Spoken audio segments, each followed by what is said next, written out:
Assalamualaikum warahmatullahi wabarakatuh. Nama saya Sebastian Enzo Ferreira dari Agama untuk tugas agama nomor NPM 250 240 10 241. Jadi pada hari ini saya akan mereview untuk tugas agama yaitu argumentasi dari Coki Pardede.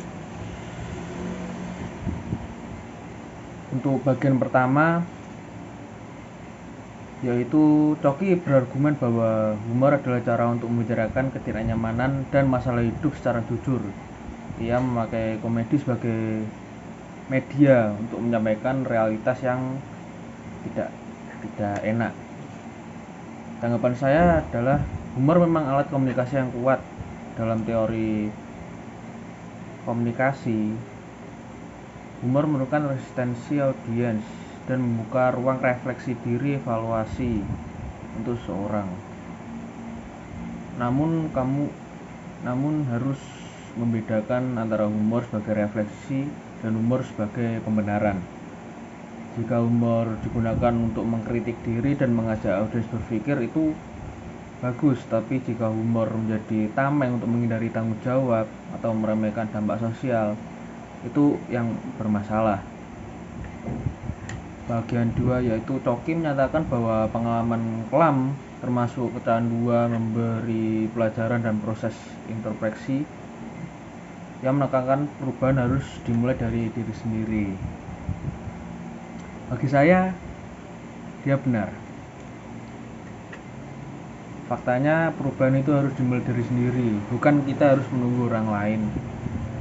Banyak sekali faktor yang di luar, banyak sekali aspek yang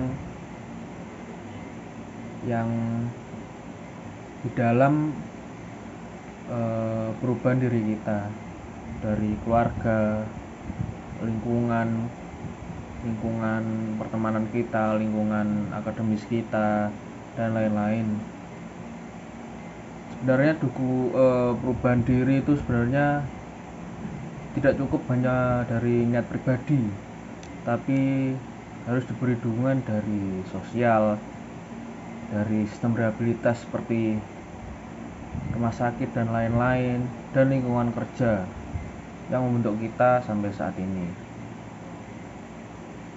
Bagian ketiga yaitu Coki berargumen bahwa kecanduan bukan hanya soal hukum, tetapi soal ilusi kontrol diri. Pengguna sering merasa mengendalikan padahal sebenarnya dikendalikan. Sangat benar. Kecanduan itu sebenarnya kita nggak sadar bahwa kita kecanduan. Itu yang pertama. Kita akan sadar kita kecanduan jika kita sebenarnya tertampar dengan kejadian hidup. Baru kita sadar bahwa kita kecanduan. Contohnya narkoba yang dialami oleh Coki Pardede.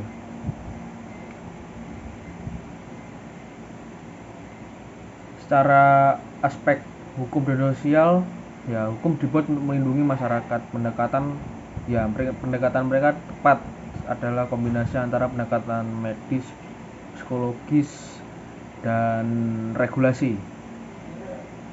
Negara yang berhasil menekan penyalahgunaan narkoba biasanya menggabungkan rehabilitasi, edukasi, dan penegakan hukum yang tegas.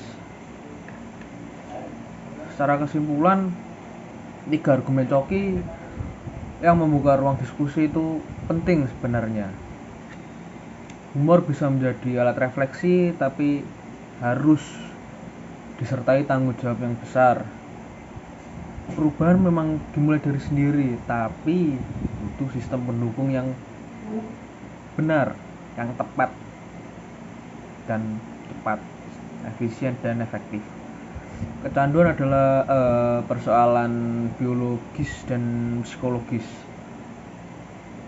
Namun ya kita harus bercermin, negara kita memiliki hukum dan sosial yang cukup bagus. Jadi